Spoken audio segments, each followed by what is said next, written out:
Thank y'all for joining us on part 2 of Where Are You, God? If growing in the faith is important to you, please hit that subscribe button, because over here we like to encourage, empower, and give you everyday practical Christian advice for real life situations. We drop videos every Tuesday and Friday at 10 a.m. Central Standard Time. So while you're at it, hit that notification bell, because for the first half hour, we respond to comments immediately. All right, y'all, this is where we left off on part 1. And I'm so thankful to them for letting it play out, because if they didn't let it play out, there would be no you, there would be no me, there would be no existence of mankind whatsoever. So what I'm saying is, sometimes we just have to have enough faith to let it play out. Now let's discuss this a little further. When I think about the poem Footprints in the Sand, you know, if you're not familiar with it, Google it. Basically, it's a person having a conversation with God. They see 2 sets of footprints in the sand, and there's periods of time where they only see 1 set of footprints, and they're like, okay, God, where were you? But in actuality, God was there the whole time.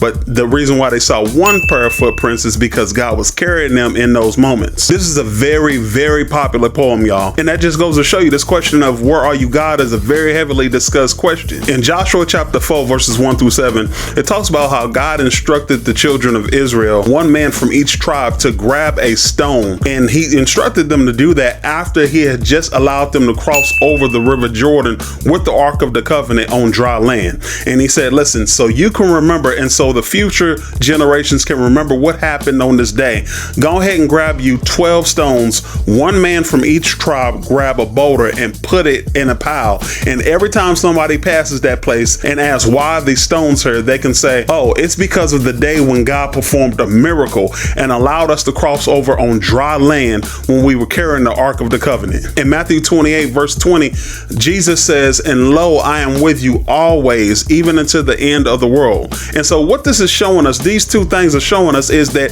God wants us to remember what he has already done, and he wants us to remember what he has already said in his word. And yes, that brings him glory, but the reason why he wants us to remember is because he knows we so quickly forget. So we're gonna find ourselves in situations where we like, no, God! No, God, please, no! No! No! No! but whether it's by his permissive will or by his perfect will, God is evidently saying yes. If this is adding any value to your life at all, please go ahead and hit that like button and hit that subscribe button. Let's look at Mark chapter 4, verses 35, 39, and 40. The ESV. I ain't a journalist, but y'all know what's up. It says, on that day when evening had come, he said to them, let us go across to the other side. Verse 39 says, and he awoke and rebuked the wind and said to the sea, peace, be still.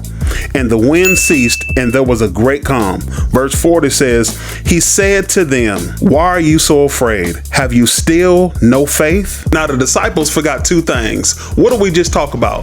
They forgot the miracles he had already performed, and they forgot what he had just told them. He had just told them, we're going to go ahead and make it to the other side. Now, when Jesus tells you you're going to make it to the other side, you ain't got to worry. You just need to trust and know you're going to make it to the other side. But what I love about what Jesus did is that he turned it right back on them. He says, have you no faith? Meaning, listen, there's no lack in me, but what you're showing me is there is a lack of faith in you. I don't care what you say. It's down to earth and real as the question may be.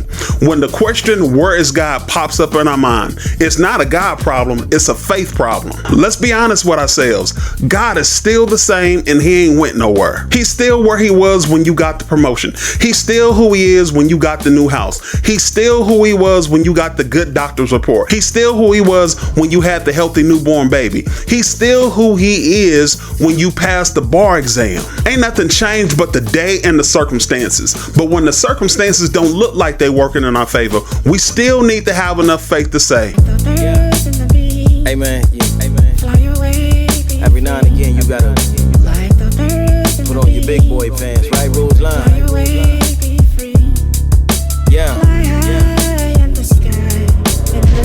I'm thinking I won't, but maybe I will. I'm thinking I won't, but maybe I will.